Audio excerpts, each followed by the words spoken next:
What up, what up, what up, what up, though? What's up? I feel a mustard in my spirit. Yeah. Ooh. I felt that. My God.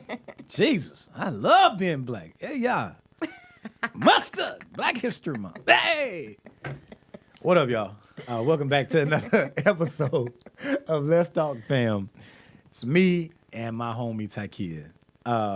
What up, though? What's up? How you doing in this present moment? How we doing? What's the temperature of the room? The temperature of the room? Yeah, what you doing? Good. How you doing? It's hot. Hey, we good. It's Black Not the History room. Month. It's a great. Okay. Yeah, it's a great time to be black. Yeah. It's a great time to be an artist, a creative, Yeah. to be inspired. Yeah. It's a great time to be an Eagles fan. Hey. It's a great time. I know.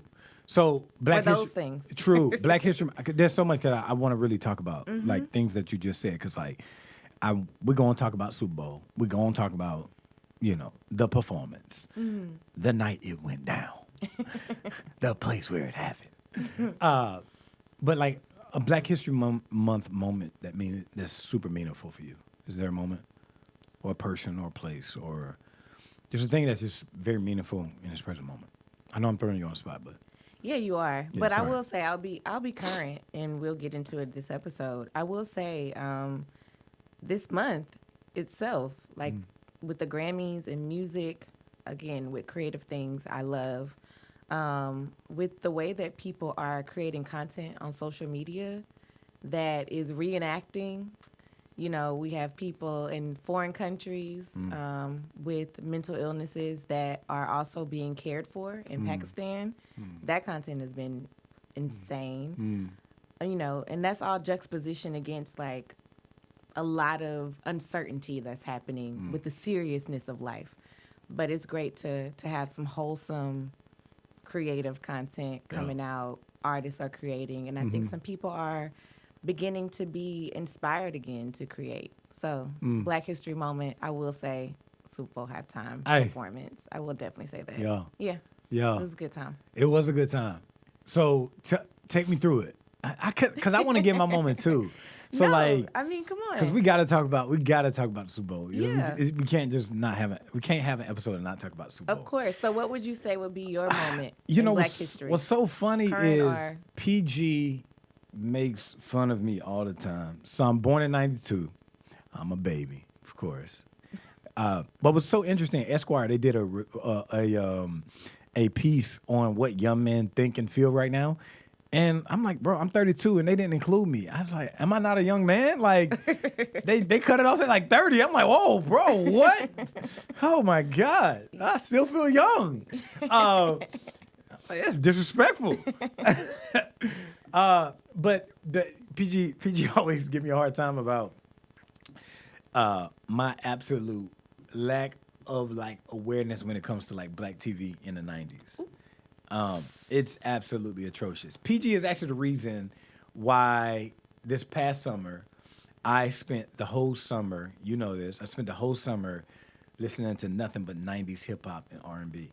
And it was, the albums, I'm talking about listening to old albums, was like, it was an experience. Jay-Z, Nas, Lauryn Hill, Tupac.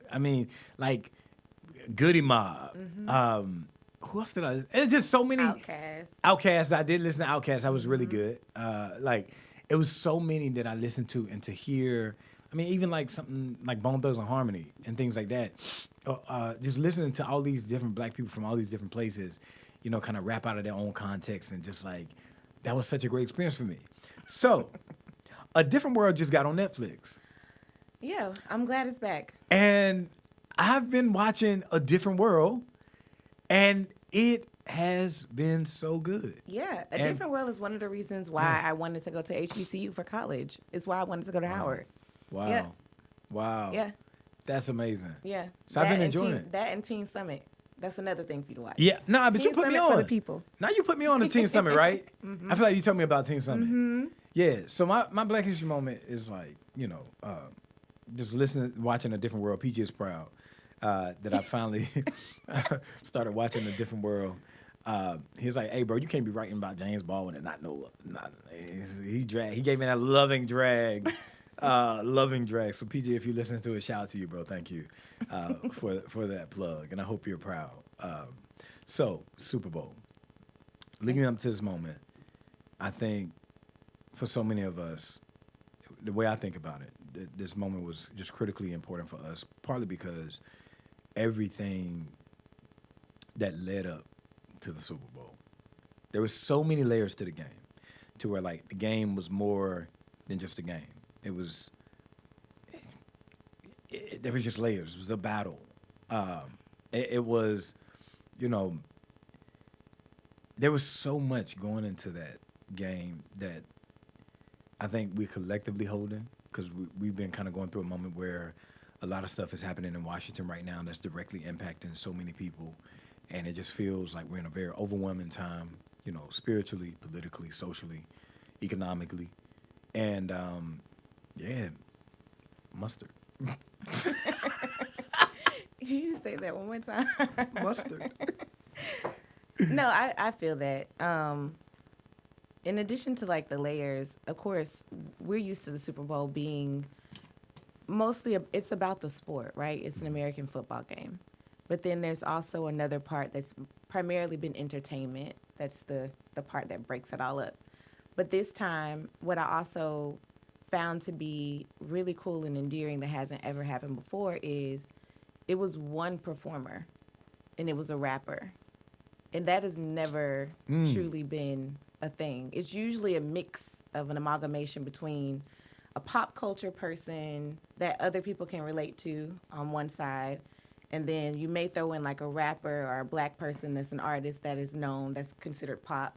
And then that's it. Like, it's always a mix. You had Janet Jackson, Justin Timberlake, you had Beyonce, and you had all of Destiny's Child. But that was more hip hop. But it's never, R&B, pop. But there's never been a time where there's been just a rapper that's performed. And I could see how there was a lot of talk around like this was boring for some people. And I can see where they were coming from because they never had to take in hip hop or rap in that way on such a large platform. Yeah. But he entertained. Yeah. He entertained and he also educated. Facts. Yeah, it was edutainment. Edutainment. That's a new word. Yeah. Edutainment. Yeah. So I did appreciate that a lot. The Easter eggs, like, it was good. Yeah, that was a good one. And I wrote about it, and for me it started with the loss. This is kind of my own kind of reflection. For me, what we felt, Maya Angelou says this. She says, you know, people will forget what you said, they forget what you've done, but they'll never forget how you made them feel. And that quote is actually on my therapist's wall, and I look at it every time I go to therapy. It's right beside it is another quote that says mindset is everything. And I think about like what we have been feeling. When I think about that quote, that was the first thing when I knew I was going to write on the performance. For some reason, my spirit has just been going back to Maya Angelou's quote. How are we feeling? What are we feeling? And for me, what I was feeling going into the Super Bowl, you know, the overwhelm, the loss of Vice President Harris. Like, I think we've been collectively carrying, whether one blames voter turnout, whether one blames tech, whether one blames the kind of right return of the country, the fact of the matter is she lost. And she's not the president. And that means things for this country. That means things for people. That mean and for black people, you know, we love our people. You know, especially those who are visible. Like, we want them to win. You know, not just because they're black, but because they're qualified and they can do the job. And for so many of us, it seems as if there's not one thing, there's another, and that we got to be twice as good to get half as much. And sometimes you don't even get that much. You get punished for being good. You get punished for being better. You get punished for being more moral and more excellent. And so here we are dealing with that loss and how that kind of sucked the life out of the country, out of many of us, you know, that I don't even know if we've really recovered from in a very real way, you know, because of, and it's not that like a politician, you know, is a savior or that a politician is like our hero. But for us, we saw we saw what was going to happen. We felt it in our sanctified spirit. Part of it was ancestral. Part of it was spiritual, where we kind of knew, and the country just didn't live up to the moment.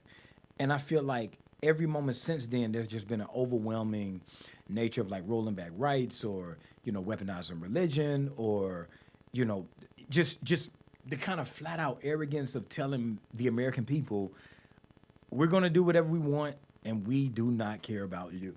Like, it's like a great betrayal. And whenever betrayal sets in, it's also associated with grief. So I think collectively America was facing a kind of grief. And then people heard that Kendrick was going to perform. And then there's this expectation of like, yo, Kendrick coming. Hey, my dog coming. He coming. Kendrick coming. He on the way. And there's this expectation of like, yo, Kendrick's going to say something that needs to be said in that moment. And sometimes people project it onto him, oh, you should have went harder. You should have did that, should have did that, this and that. No. Like when that halftime show happened, it came out of the president linking arms with the Chiefs, doing what he's doing and harming others. And we collectively like, yo, we need somebody that sees us, that fights for us, that becomes a kind of barrier, that becomes a kind of galvanizing force. And then the Eagles just like absolutely smacking the Chiefs. I'm talking about, that was like poetic justice. Yeah. And the moment happens when Kendrick comes on, and we go through that little Apple icon, and Kendrick comes on, but really Samuel Jackson comes on, and then Kendrick comes, and I'll never forget the night after the election, being with Asa and Ava, and kind of being down and having to kind of tell them like Vice President Harris lost. And then there was the moment where the Super Bowl halftime show happened, and they're down here in Black History Month, in a moment where people are trying to erase our history, where real and enactable harm is being done, in so many sectors. And my two children, Kendrick! That's Kendrick Lamar!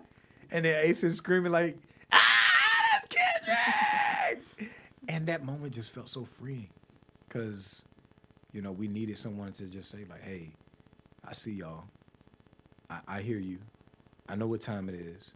And this moment is less about the people that are trying to harm us, and it's more about, I want you to realize you possess something. So he goes from humble in the middle of the American flag, sit down, be humble, and immediately into, I got royalty inside my DNA.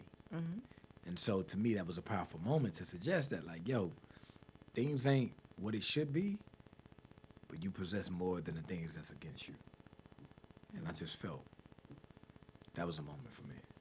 Yeah, I think this is, I resonate with you on that. And I will say, too, like, not to try to, let me just say it. I'll say that I found it to be, because Kendrick Lamar, I've been a fan for a while, for a long time, when he was just like, when him and SZA first started out, just like a freshman in the game. And his music has always been in some ways a way of storytelling, but also a way of like speaking to the things that are happening to people that have been forgotten about in a way that's been very beautiful and poetic. But I will also say, too, that I appreciated the Super Bowl moment because it kind of reminded me of, like, the Major and Minor Prophets, right? It's Say more. like, it reminded me of the Major and Minor Prophets because what he did was a performance letting us know what is wrong. Of course, with the imagery, of course, you mentioned the American flag. He's standing there. Of course, you have Samuel Jackson also narrating, saying, like, oh, that's too much. That's too ghetto. Mm-hmm. You got to slow it down, make it nice and easy for the people. And this is America's game. Yeah, this is America's game. And then also the remote control, the PlayStation control imagery is a game that's being played. And he's going into different quadrants of being X, triangle, circle, square. And then for every song, of course, is being played, there's imagery that's happening with the dancers, with the flag. It's divided with him standing in the middle. But then also there are words that are above the performance is saying like wrong way, you're going the wrong way. Mm. And he opens giving us the revolution will be televised, which is a nod to Gil Scott Heron, right? Yeah. And then just saying, but you picked the right time, but the wrong one. guy. The wrong guy. Yeah. I think in some ways how beautiful this was, whether you're a hip hop person or not. This was on a major platform. So many people, millions of people were watching, right? The actual most watched. The most watched, right? Yeah, in history. So in thinking about like the major amount of profits, I will say you're responsible. So now that you've been told the truth and it's in front of you, what are you going to do with this information? Yeah. Whether you understand Kendrick or support him as a fan, whether you care about the way that he put on the performance during the Super Bowl, what are you going to do about it? Because we're going the wrong way. Yeah. Like, you can't refute that. Yeah. No matter what, we're going the wrong way. Yeah. Oh, that's so good. I love that close read of it. Like, yeah, and the thing about like the TV off, like to end with TV turn off. Turn it off. Like, and like get back outside, like we exactly, talked about last episode. Exactly. Like, because at some point, you gotta live. You do. You gotta be able to like, you know, because everybody was like, oh, like, you know, the moment was, you know, singularly about Donald Trump, and it just wasn't. Like, no, it was. That was the people who said, oh, he didn't go hard enough. You know, whether it was like Sudan or Palestine, and then, you know, of course you had the protester who was a part of the act, who ended up getting tackled. People like, oh, you didn't go hard enough. It's like, bro, there is no greater prophetic act. In some sense, to me, there's no greater prophetic act than to tell the truth and to restore humanity. Like, there is no greater prophetic act than to become a kind of barrier, to become a kind of poet or storyteller in such a way that says, like, hey, whatever is happening on the surface or what you see, we got a larger problem here, and we're all in it together. So it's like he's performing at a Super Bowl. This is America's game. He's performing this moment. It's not as if, like, he's here and all of us are here, and that moment is just like, it's just happening for him or it's just happening for them. It's all of us caught up in this thing where, like, things are happening to us. We're becoming distrustful of one another. Like, we disregard one another. We're very much so losing a kind of spirit. Like, you know, I'm not even talking about like faith, but like losing a kind of like spirit of kindness and understanding and patience and the fruits of the spirit. You know, like perseverance and kindness and joy. Like, we're losing that collectively, whether one read the Bible or not. Like, there's something happening beneath the surface. And Kendrick's like, hey, bro, TV off. Turn TV off.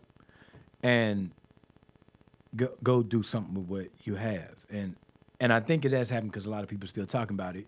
And in some sense, it makes me, that's a really good segue, like, it makes me think about this particular series about stretching. Like, because this is really what I wanted to talk about. It's just kind of reflecting on, you know, this sermon series of stretching. I think that's such a, you know, there's a relationship between Zachariah and Kendrick Lamar. Zachariah is a kind of performance art in some way. And performance art is simply, you know, art that moves, like art that is intended to do things, that involves like bodily movement. And we can suggest that Zechariah, you know, is preaching, doing a kind of preaching, you know, and it's meant to, you know, like this last sermon series on sins. I mean, this last sermon on, you know, like the sins that we oftentimes hide or things like that, or even like the expectations, like the good things that we want to happen, all these things. Like, it's meant for us to be like, here's a sermon, you should have something to take away from it every moment. And yeah, Kendrick performance reminds me of the series, and I just have thought that this would be a good time to just kind of like, you know, reflect on, you know, lessons in stretching and just what has kind of been blessing us in this moment. Of course, we're not going to like go point by point or line by line. And shout out to Ricky Jones for suggesting this idea, just to like, what has just been blessing you in this series so far and what you've heard. I mean, some of y'all, have listened to everyone. Some have only listened to one. Some have listened to two. Some have listened to three. It's just a moment to just kind of reflect on whatever has hit us in this series. Don't have to be perfect, but whatever hit us. Yeah, so I think the sermon that stood out the most for me was stretching forward with the empowered expectations. Mm-hmm. And the scripture emphasis on verse 6 about like don't discredit or disapprove of small beginnings. And I think like that's so needed, especially during this time where, people who, I know sometimes like myself, I will have an idea and I will just run with it. With an expectation of like, it's happening because I can see it. So I'm going to run towards it and put all the pieces together as I'm running to get to it. And just sometimes thinking about like not despising the smallness, it allows for you to be present in the moment and just take everything like one step at a time to allow for God to orchestrate how things are going to be put together instead of trying to put it together myself. And I think that sermon for me stood out the most. That line of scripture stood out to me, and it really caused me to just kind of sit back and just to think about all the times that things started out small and how things have evolved in my life over a course of years or a stretch of time. You got to start somewhere. Yeah. Yeah, and that's the same, actually, that's the one that just sticks with me so much, like, on the Empire Expectations. And it reminds me of my time in D.C. The last week. I was in D.C. teaching at a high school. And it just reminded me, like, that week just almost put those sermon points to home, like, brought it home to me. In a moment where I'm with students and we have, I have to do 3 talks. 1 talk on Monday, 1 talk on Friday, both of them short, longer talk on Wednesday. And on Monday, I give my first talk, and the talk is on, I have a theme for the week that I came up with that I knew I was going in with. And this was kind of interesting because usually when I go in places to do things, I usually look them up to kind of get the tempo of the room so I can kind of know, feel the crowd out. But this time, for some reason, I didn't do that. I just didn't feel like, it was a high school, and I usually always say yes to high schools and things like that. And I just was like, you know what, let me just go in with no expectations, because usually when I do that, I go in with expectations. I'm going to go in with no expectations. I'm going to be present with people, and I'm just going to let the week unfold in and of itself. And there's something about, like, even if I didn't have no expectation, it was an expectation. The expectation was whatever I was going to experience this week was going to be so singularly powerful that, like, it couldn't have been planned. So the expectation is that, like, wherever I go, I'm going to encounter God there. I'm going to encounter something there. I'm going to encounter kind of joy or strength or resolution or resilience. Especially because, like, going into that time there, here I am going to D.C., and, like, things are happening in D.C., and I'm like, man, I'm kind of like, I'm trying to write about it, I'm trying to think about it, I'm just tired, I'm angry, I'm tired, I'm trying to write, and I'm just flustered, and I'm kind of down on myself and things like that. And so here I am, going into this week. Monday happens, I give my talk. It's on, the kind of main point of that talk was, now is not the time to abandon ship. Now it's time to dig deep. And the whole theme of the week was about digging deep. So after the talk, students come up to me and say, hey, bro, I really enjoyed that talk. The basketball coach, she was like, hey, can you come talk to my girls? They've been on a 3-game losing streak, and they really enjoyed the talk you gave. I was like, I bet, I'll come. And so I go that afternoon to talk to them at 4:00. And it's almost like as if like I'm back. It's almost like as if I'm back in football mode and coach mode and really trying to galvanize them in such a way that, like, every sermon in this series has been like a galvanizing sermon. It's to help us, You know, just like Kendrick Lamar's performance. It's a galvanizing thing. Like, I'm not here to beat your head down. I'm not here to make you more angry that you are. I'm not here to make you more sad than you are. I'm here to lift you up. I'm here to give you something that you can take home, and I'm going to get back on this plane, and I'm out. So I go and I talk to the girls, and we have a moment where we share this moment, and I'm talking to them. They have a game on that Tuesday, and they win. Okay. Right? They win, right? So I'm feeling kind of good. I said, okay. I'm feeling kind of lucky. All right. Okay, I see you. So Wednesday come. I got class visits all day. I have another talk on Wednesday. Wednesday morning, I work out the football team. Wednesday afternoon, I work out the track team. Wednesday evening, I got the longer talk. And it was same theme, dig deep. Be different. Realize you're different. Trust the journey. Enjoy the process. Trust the journey. Enjoy the process. The girls got a game coming up on Thursday. It's a home game. They're like, yo, you coming? By that time, by day 4, we all just, because we were so present with one another, we had developed such a bond. And Thursday came, they had another game. The team that they're playing that night, they lost by 20 points 2 months ago. A month and a half, 2 months ago. And I told them, I was like, yeah, I'll come and I'll talk to y'all again before the game just to galvanize you. So I get there and I had to go to a dinner. And I couldn't go to the game, but I could get there for 5 minutes and talk to them for 1. So I talked to them for 1 and tell them, like, hey, you anxious? The losses, the wins don't matter. All that matters is right now.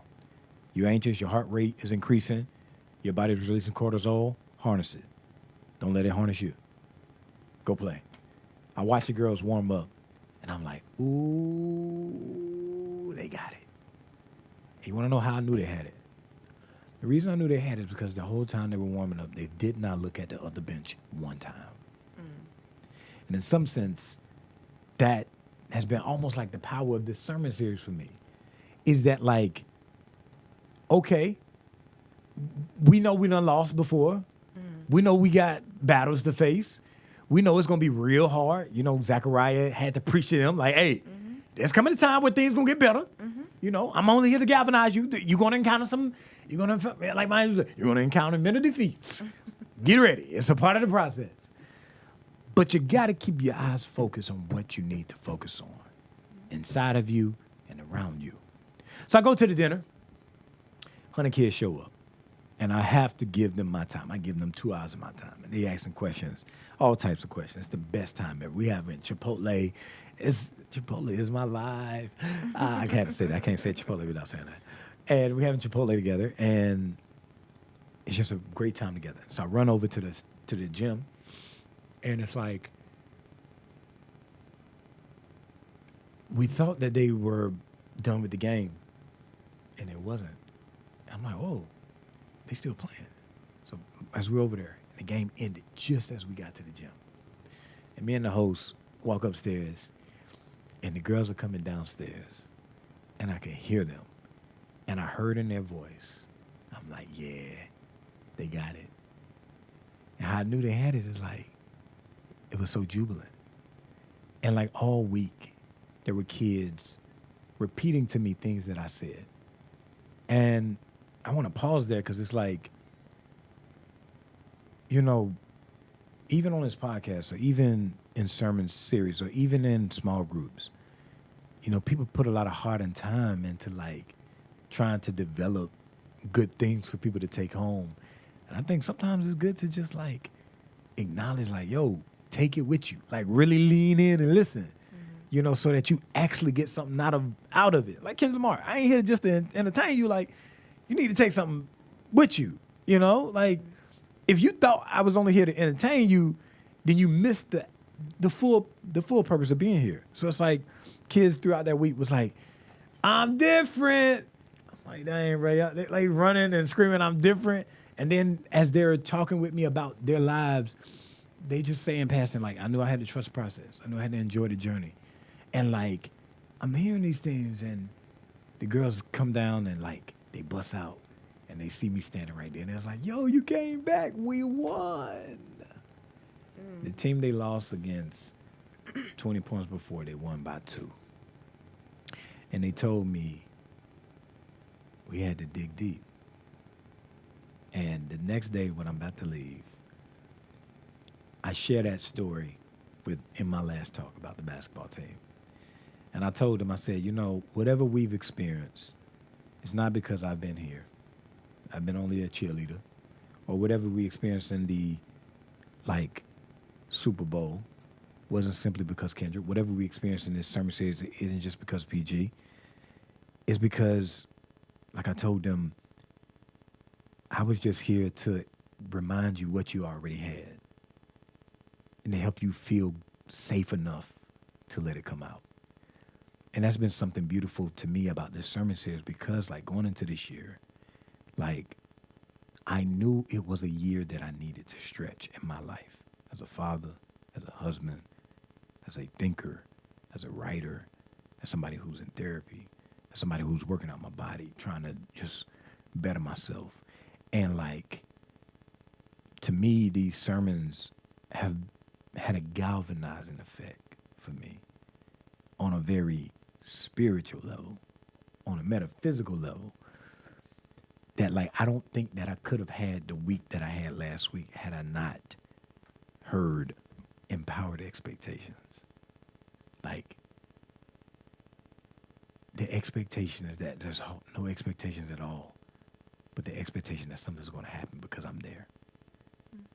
And yeah, that's all I got.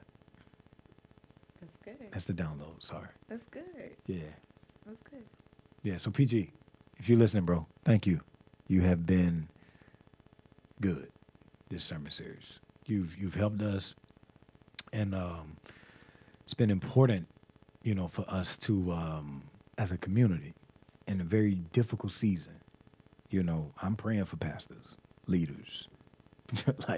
Boy, I wouldn't want to be in that position right now. Because I am, but you're right, I am in some sense. That's true, but that's different than you really I am, but it's a little different. It's a little different. You got to stand up and declare, every day. There's this expectation. There ain't no expectation I'm gonna write every day, but every Sunday never fails. Sunday always comes. And I'm just so grateful and praying and just thankful that that PG has dug deep, and Big Bird went and shot you out, bro. Thank you for digging deep, my man. You've done that serious hard work and just thinking about the grief, that he spoke of in the sermon series that it's a year where we all got to stretch and we got to dig deep. And I just want to take some time to that was on my spirit. Yeah. Thank you. Thank you. Thank you. I don't think there's anything else to be said. No. Is there? No. You should say something. I took a lot of time today. No, that was good. I talked a lot today. It's okay. It is. Thank you, PG. Hey, thank you, PG. And with that being said, if there's anything that has resonated with you at any point in this episode or in the sermon series or any podcast episode that has come before us, that's come before today's episode, please feel free to share it, to comment, because we want to know how you're feeling. We want to know what you're thinking so that we can continue to build community together. Y'all be easy. We love you. And yeah, keep stretching. Yeah. Mustard.